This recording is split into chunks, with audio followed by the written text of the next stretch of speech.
Parlamenti përdoret si një dyqan privat i partisë së krimit dhe kjo ishte një seancë në më të turpshme, ku pas një farse elektorale të pa precedent në vend që qytetar të ligjonin të gjithë faktet, argumentat e opozitës dhe deputetëve dhe kandidatëve për atë që ka ndodhi me 11 maj. Këta ja mbathin brenda disa minutave. Ja, shifni, ja ikim. Dhe janë, ja u thash dhe në parlament si që pati. Ishte shumë në drejt që në parlament të vinë. Bos të karteleve sësa këta. Sa ata janë të vërtet, kurse këta janë thjesht shërbëtorë të tyre.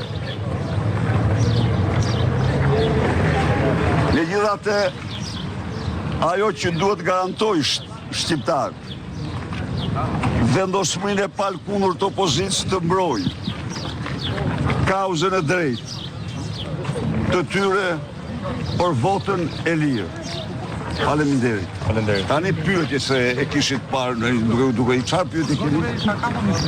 Sa kurdo po? A jemi në një orë gjysmë të zyrat? Po, prandaj lëm sa pyetje pra atje. Ka gjëra. Tani kam për parlament. Po. Partia Socialiste sot ndërprer seancën sigurisht me forcën e kartonave dhe kanë 74 vota. E mendoni se çfarë do të ndodhë në shtator kur kanë 83 plus 3 86 vota. Pra do ta diskutoni edhe një lloj, ka një vot, ka gjithsej. Atëherë një. Janë të gjithë pa, mos e pyet, kush vjen aty? Vinë përfaqësues të nuk janë deputet ata, janë, domethënë, janë përfaqësues të një farse të shëmtuar elektorale që s'ka pa vend në kurrë. Po si do ta vazhdoni aksionin tuaj në shtator, zoti Berisha? Aksionin e Partisë Demokratike në shtator, si do ta do përcaktohet. Do të nisni? Të gjitha format e qendresës janë të pranueshme. Do diskutoni sot tek me drejtuesit politik grevën e orës? Jo, sot me drejtuesit politik kemi çështje krejtësisht teknike. Kanë bënë thjesht me do diskutoni rezultatin që kanë marrë disa prej tyre? Jo, nuk ka problem me rezultat. Sot ka gjitha takimi është lidhur me finalizimin sa më shpejt të raportit.